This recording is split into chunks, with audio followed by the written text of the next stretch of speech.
सर्व विद्यार्थ्यांचं परत या आकांक्षा क्लासमध्ये स्वागत आहे. मित्रांनो, आपण कालच्या लेक्चरमध्ये पास्ट परफेक्ट टेन्सचा टॉपिक घेतलेला टेन्सचा. आता नेक्स्ट टॉपिक असेल आपला या ठिकाणी future perfect tense. Future perfect tense हा टॉपिक आपला असेल. तर चला फ्युचर परफेक्ट टेन्सला आपण सुरुवात करूया. तर करा तुमचं ग्रामरचं रजिस्टर करा. हे तुमचं ग्रामरचं रजिस्टर पास्ट परफेक्ट टेन्स काल झालेला आहे अशा प्रकारचं बाळांनो. या ठिकाणी तुमचं जे काय पास्ट परफेक्ट टेन्स आहे ना, कॅपिटल बी हे झालेलं आहे पास्ट परफेक्ट टेन्स. त्याचं सूत्र घेतलं आपण, त्याचं पूर्ण एक्झाम्पल आपण त्या ठिकाणी घेतलेले आहेत. आता एक्झाम्पलच्या नंतर ना खाल्ल्या साईडला क्लोज करून घ्या, व्यवस्थित क्लोज करून घ्या. आणि क्लोज करून घेऊन बाळांनो खाल्ल्या साईडला त्या ठिकाणी स्मॉल सी टाका. असं स्मॉल सी टाका. सी टाकून फ्युचर परफेक्ट टेन्स असं टायटल टाका खाल्ल्या साईडला. क्लोज केल्याच्या नंतर खाल्ल्या साईडला त्याच्यानंतर असं आपलं तुम्हाला सूत्र लिहून घ्यायचंय. तर चला आपण आपल्या स्क्रीनकडे जाऊया. फ्युचर परफेक्ट टेन्सला आपण सुरुवात करत आहोत. फ्युचर परफेक्ट टेन्सला आपण सुरुवात करत आहोत. तर बाळांनो आपण फ्युचर परफेक्ट टेन्स सूत्र घेऊया. सुरुवातीला यस घ्या. S plus shall have oblique will have plus V3 plus O असं सूत्र आहे फ्युचर परफेक्ट टेन्स. काय घ्यायचं बाळांनो?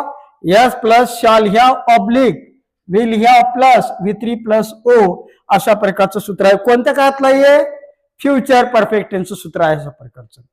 S plus shall have oblique will have plus V3 plus O अशा प्रकारचं सूत्र आहे.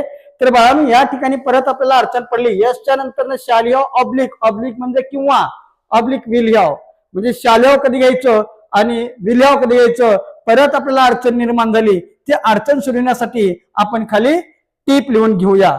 टीप नंबर 1 करता कंसात यस कंस मध्ये डॅश आय कॉमा बी पैकी असल्यास डॅ डॅ डॅ डॅ डॅ डॅ त्यावेळेस शॅल हॅव किंवा विल हॅव पैकी बाळांनो शॅल हॅव चा वापर करा. शॅल हॅव चा वापर करा. शॅल हॅव चा प्रश्न मिटला. आता टीप नंबर 2 इतर, इतर असल्यास डॅ डॅ डॅ डॅ डॅ डॅश त्यावेळेस shall have oblique will have पैकी विल हॅव चा वापर आपल्याला करायचा आहे. आता लक्ष द्या बाळांनो, इथं करता टीप नंबर 1 मध्ये म्हणलं आय किंवा वी या दोन्हीपैकी जर करता जर असेल तर त्यावेळेस काय घ्यायचं बाळांनो? आपल्याला या ठिकाणी शॅल हॅव चा वापर करायचा. आणि टीप नंबर 2 मध्ये सांगितलेले, टीप नंबर 2 मध्ये सांगितले इतर, इतरचा अर्थ काय? आय किंवा वी हे दोन करते सोडून बाकी कुठले काय करता असणार त्यावेळेस आपल्याला काय करायचंय? शॅल हॅव किंवा विल हॅव पैकी विल हॅव चा वापर आपल्याला करायचा आहे. हे झालं shall have oblique will have साठी आपण टीप लिहून घेतलं. आपण काय टायटल घेतलं, सूत्र घेतलं, शॅल हॅव विल हॅव साठी टीप सुद्धा लिहून घेतलं. तर आता आपण एक्झाम्पल घेऊया.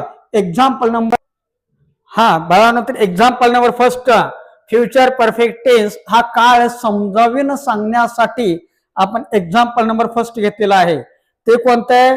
They are coming from school. They are coming from school. ते शाळेहून परत येत आहेत. ते शाळेहून परत येत आहेत अशा प्रकारचं एक्झाम्पल नंबर 1 घेतलेला आहे. हे वाक्य प्रेझेंट कंटिन्युअस टेन्सचं आपल्याला करायचंय फ्युचर परफेक्ट टेन्स. तर बाळांनो एका काळातील वाक्य दुसऱ्या काळातील किती घटक करायचं असतंय हे तर आपल्याला नक्कीच माहिती आहे. मग ती घटक कोणते? S V O. बरोबर आहे. यस व्ही ओ हे का घटक काढले पाहिजेत आपल्याला. एका काळातील वाक्य दुसऱ्या काळात करण्यासाठी 3 घटक काढतो. ते कोणते? यस व्ही ओ जे आपण तिथे लिहून घेतलेला आहे. मग यस व्ही ओ काढण्यासाठी आपण कुठे जातो बाळांनो? एचयू कडे जातो. HV I am is are was were shall will have has had. मग बाळांनो या वाक्यामध्ये एचयू कोणतं आहे? तर आर आहे का या ठिकाणी? आर है ना का? आर ए आर ए त्याला राऊंड मारलं. त्याच्या अलीकड जेवढे काही शब्द असतील त्या सर्व शब्दाला अंडरलाईन मारा. त्याला यस असं नाव द्या. आपला यस हा घटक निघाला. पुढे काय बाळांनो? व्ही. आता ती जे एचवी राऊंड मारले त्याच्या पलीकडे एक शब्द अंडरलाईन मारा आणि त्याला व्ही असं नाव द्या. आपलं व्ही पण निघालं. राहिलं ओ. ओ म्हणजे ऑब्जेक्ट म्हणजे कर्म. आता व्हीच्या पुढे जेवढे काही शब्द असतील त्या सर्व शब्दाला अंडरलाईन मारा, त्या सर्व शब्दाला अंडरलाईन मारायचं आणि त्याला काय नाव द्यायचं बाळांनो, तर त्याला ओ असं नाव द्यायचं.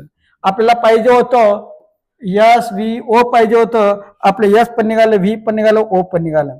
आता कुठे ठेवायचं बाळा, ते सूत्रात ठेवूया आपण. कुठे ठेवायचं, सूत्रात ठेवूया आपण. तर बाळा बोला सुरुवातीला काय येतं सूत्रामध्ये आपल्या, तर सुरुवातीला जर पाहिलं आपण तर या ठिकाणी यस आहे, तर यस कोणतं आपलं मग दे आहे, म्हणून दे घेतलं, दे घेतलं. एसचा प्रश्न मिटला. पुढे आता काय बाळानं, शॅल हॅव किंवा विल हॅव, ऑब्लिक म्हणजे किंवा, shall have oblique will have, म्हणजे शॅल हॅव घ्यायचं का विल हॅव घ्यायचं, हा इथला आपला करता सांगेल. इथला करता एक पैकी आहे की दोन पैकी आहे, म्हणजेच या ठिकाणचा जो करता आहे आय किंवा व्ही पैकी आहे का, जर आय किंवा व्ही पैकी जर असतं तर आपण सरळ विल हॅवचा वापर केला असता. पण या ठिकाणी दे आहे, आय पण नाही व्ही पण नाही, म्हणून शॅल हॅव कटलं इतर मध्ये येईल. मग त्यावेळेस काय घ्यायचं बाळांनो, या ठिकाणी विल हॅवचा वापर करायचे, म्हणून आपण विल हॅवचा वापर केला. विल हॅव घेतला आपण. हा शॅल हॅव विल हॅवचा प्रश्न मिटला. पुढे काय आता इथं V3 आहे, तर व्ही कोणता आहे बाळांनो, तर या ठिकाणी कमिंग आहे. कमिंग हे V3 आहे, V4 मध्ये आहे, तर त्याचं काय करायचं, V3 मध्ये घ्यायचे. मग V4 मधून V3 आणण्यासाठी आपण काय केलं पाहिजे, आपल्या V1 V2 V4च्या कॉलम कडे गेले पाहिजेत. तर चला तर मग काढूया आपण. आणि जर आणखीन कुणी जर लिहून घेतलेले नसतील V1 V2 V4चा कॉलम, तर आपल्या लेक्चर मध्ये दिलेलं आहे आपण V1 V2 V4चा कॉलम, ते त्या ठिकाणी व्यवस्थित तुम्ही लिहून घ्यायचं आहे. तर चला आपण V1 V2 V4चा आपण कॉलम कडे जाऊया. तर या ठिकाणी काढला आपण कमिंग आहे बाळांनो, कमिंग, तर 7 नंबरला दिलेले आपण, हो का 7 नंबरला कमच दिलेलं आहे आपण बाळांनो. या ठिकाणी हो का, या ठिकाणी जर बघितलं आपण कम केम कम coming V1 V2 V3 V4, तर बाळांनो आपल्या वाक्यामध्ये हे दिलेलं आहे कमिंग, तर आपल्याला V3 मधलं घ्यायचंय कम, है ना. या ठिकाणी कम स्पेलिंग काय COME. तर चला मग आपण COME आपण आपल्या वाक्यामध्ये घेऊया. COME कम. बाळांनो आपलं V3 पण झालं. आता ओ राहिलेलं आहे. ओ कुठून कुठपर्यंत आहे, अहो का इथून ते इथपर्यंत आहे ना, फ्रॉम स्कूल, म्हणून फ्रॉम स्कूल आपण घेतलं आणि हे झालं आपलं फ्युचर परफेक्ट टेन्सचं वाक्य. आणखीन एक एक्झाम्पल घेऊ आपण समजावून व्यवस्थित घेण्यासाठी. हा तर बाळांनो एक्झाम्पल नंबर सेकंड घेतलं. एक्झाम्पल नंबर सेकंड कोणता आहे, my teacher is asking the question. My teacher is asking the question, माझे सर मला प्रश्न विचारत आहेत. कोणता काय करायचंय, make it future perfect tense. Future perfect tense करायचे बघा. या ठिकाणी दिलेलं वाक्य प्रेझेंट कंटिन्युअस टेन्स आणि करायचे आपल्याला फ्युचर परफेक्ट टेन्स वाक्य करायचे. एका काळातील वाक्य दुसऱ्या काळामध्ये करत असताना परत 3 घटक SVO करत असताना कुठे जातो आपण, तर HU कडे जातो. HU कोणते कोणते, am is are was were shall will have has यार. मग बघा बाळांनो एका काळातील वाक्य दुसऱ्या काळात करत असताना HU कडे जातो. HU कोणता आहे, मग इज आहे का, इथे इज बरोबर आहे. HU ला राऊंड मारा. त्याच्या अलीकडे जे असेल जेवढे काही शब्द असतील 1 2 3 4 किती का असणार, या ठिकाणी 2 शब्द आहेत त्याला अंडरलाईन मारलं आणि त्याला यस असं नाव दिलं. आपला पहिला घटक यसचा निघाला. पुढे काय आता व्ही, त्या HUच्या पलीकडे एक शब्द, एकच शब्द बोलतोय मी, व्ही हे एकच असते, एकच शब्द, त्याला अंडरलाईन मारलं, त्याला व्ही असं नाव दिलं. व्ही पण निघाला आपला, राहिलं ओ. आता व्हीच्या पलीकडे जेवढे काही शब्द असतील त्या सर्व शब्दांना अंडरलाईन मारायचे आणि त्याला ओ असं नाव द्यायचे. ओ पण असं निघाला. SVO पाहिजे होतं, आपला यस पण निघाला, व्ही पण निघाला, VO पण निघाला. आता काढलेले जे SVO आहेत ना बाळांनो, ते आपण आपल्या सूत्रामध्ये ठेवायचं आहे, बरोबर आहे. बोला सुरुवातीला काय येतं, यस कोणता बाळांनो, माय टीचर इथून ते इथपर्यंत आहे, HUच्या अलीकडचा पूर्ण भाग, म्हणून माय टीचर हा शब्द आपण घेतला या ठिकाणी, टीचर करता घेतला. त्याच्यानंतर शॅल हॅव किंवा विल हॅव, ऑब्लिक आहे बाळांनो या ठिकाणी, शॅल हॅव किंवा विल हॅव, या दोन्ही एकतर शॅल हॅव किंवा विल हॅव या दोन्ही पैकी एक घ्यायची आपल्याला. तर या कर्त्यानुसार इथला करता माय टीचर आय किंवा व्ही पैकी आहे का, आय किंवा व्ही पैकी नाही, माय टीचर आहे, म्हणून आय व्ही पैकी असलं शॅल हॅव कटलं, इतर मध्ये येते म्हणून आपण काय घेतलं, विल हॅव घेतलं. विल हॅव शाल ह्या विल ह्या पैकी शाल ह्या विल ह्या आपण घेतलं. पुढे आता काय घ्यायचं बाळानो V3 घ्यायचंय. तर V कोणतं आपलं आस्किंग आहे. आस्किंग हे V4 मध्ये आहे. तर घ्यायचं आपल्याला V3 एका म्हणजे V3 घेण्यासाठी पुढे जातो आपण V1 V2 V4 च्या कॉलम कडे जातो. तर चला तर आपण V1 V2 V4 चा कॉलम करा आपलं जे काय आपल्या रजिस्टर मध्ये शेवटी त्या ठिकाणी दिलेला आहे. तर बाळानो आस्किंग हे 5 नंबरला दिले. चेक करा तुम्ही 5 नंबर दिलेला आहे. बरोबर आहे हो का. आस्क आस्क्ड आस्क्ड आस्किंग वाक्यामध्ये आपल्याला हा भाग दिलेला आहे आणि घ्यायचे V3 मधला घ्यायचे म्हणजेच हा 3 नंबरचा भाग घ्यायचा. आस्क्ड V3 मधलं घ्यायचे. मग ASKED स्पेलिंग कशी आहे ASKED आस्क्ड. तर चला मग घ्या आस्क्ड ASKED आस्क्ड हे V3 घेतलं. आता पुढे काय बाळानो तर नक्कीच तो O आहे. मग वाक्यातला O कोणता आहे द क्वेश्चन. का इथून ते इथपर्यंत आपण राऊंड अंडरलाईन मारले त्याला द क्वेश्चन घेतला आपण.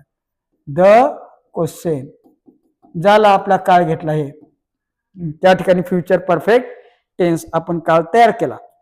समजतंय. 2 एक्झाम्पल झाले. आणखीन एक आपण 3 नंबरचे एक्झाम्पल घेऊया हा काळ समजावून सांगण्यासाठी. हा तर बाळांनो आपला एक्झाम्पल नंबर 3 या ठिकाणी पाहिला घेतला आपण. कोणता काळ शिकण्यासाठी फ्युचर परफेक्ट टेन्स हा काळ शिकण्यासाठी एक्झाम्पल नंबर 3 घेतला आपण. We were writing the book. We were writing the book. आम्ही पुस्तक लिहित होतो. आम्ही पुस्तक लिहित होतो असं या वाक्याचा मराठी अर्थ. बरोबर आहे. पास्ट कंटेन्सचं वाक्य आहे फ्युचर परफेक्ट टेन्स मध्ये बनवायची. एका काळातील वाक्य दुसऱ्या काळात करत असताना परत SVO काढायचे. किती घडे काढायचे बाळांनो SVO ही 3 घटक काढले पाहिजेत. SVO काढण्यासाठी आपण कुठे जातो HU कडे जातो. HU कोणते am is are was were shall will have has had. तर बाळांनो या वाक्यामध्ये HU कोणतं आहे तर वेअर आहे. बरोबर आहे वेअर. HU ला राऊंड मारा. त्याच्या अलीकडे जे सॉरी HU कोणतं बाळांनो या ठिकाणी वेअर हो का या ठिकाणी आहे वेअर. राऊंड मारा. त्याच्या अलीकडे जे असते ते यस. यस हा पहिला घटक निघाला आपला. आता पुढे व्ही त्या HUच्या पलीकडला साईडचा एक शब्द व्ही आणि व्हीच्या पुढे ओ. आपल्याला पाहिजे होतं SVO पाहिजे होतं. यस निघालं व्ही निघालं ओ पण निघालं. आता ते आपण सूत्रात ठेवूया. सूत्रात ठेवू बाळांनो. सुरुवातीला यस आहे. यस कोणता आहे व्ही म्हणून व्ही घेतला आपण. पुढे शॅल हॅव किंवा विल हॅव या तिन्ही पैकी एक घ्यायचे. तर बाळांनो या ठिकाणचा WE आहे. तर एक पैकी का 2 पैकी तर नक्कीच IV पैकी या ठिकाणी V आहे. म्हणजे एक पैकीच असल्यामुळे काय घ्यायचं मग शॅल हॅव घ्यायची त्या ठिकाणी. म्हणून आपण शॅल हॅव घेतलं. शॅल हॅव कसं आलं कळलं कारण इथलं V एक पैकीच आहे. IV पैकीच V आहे इथं म्हणून शॅल हॅव घ्या म्हणले म्हणून शॅल हॅव घेतला आपण. आता शॅल हॅव किंवा विल हॅवचा प्रश्न मिटला. पुढे V3 V कोणता बाळांनो या ठिकाणी रायटिंग आहे. तर रायटिंगचं V3 काढण्यासाठी कुठे जातो आपण तर आपण जातो आपलं V1 V2 V3 V4 column कडे. तर रायटिंग अवका इथं दिलेला आहे. बरोबर आहे अवका या ठिकाणी शेवटी दिलेला आहे या ठिकाणी रायटिंग अवका इथं. तर रायटिंगचं काय V3 घ्यायचंय. हा V1 चा कॉलम हा V2 हा V3 आणि हा V4. तर इथून अवका V3 इथं आहे. तर इथलं रायटिंगचं V3 काय रिटर्न आहे WRITTEN. तर चला मग आपलं घेऊ त्या ठिकाणी रिटर्न WRITTEN अशी त्याची स्पेलिंग आहे. तर आपण घेऊया आपल्या वाक्यामध्ये ते V3 WRITTEN रिटर्न. V3 चा सुद्धा प्रश्न मिटला. पुढे आता O. तर O कोणता बाळांनो द बुक आहे म्हणून द बुक आपण या काळामध्ये वाक्य तयार केलं फ्युचर परफेक्ट टेन्सच्या काळामध्ये. अशा प्रकारचं अपेक्षा आहे सर्वांना हा काळ समजलेला असेल.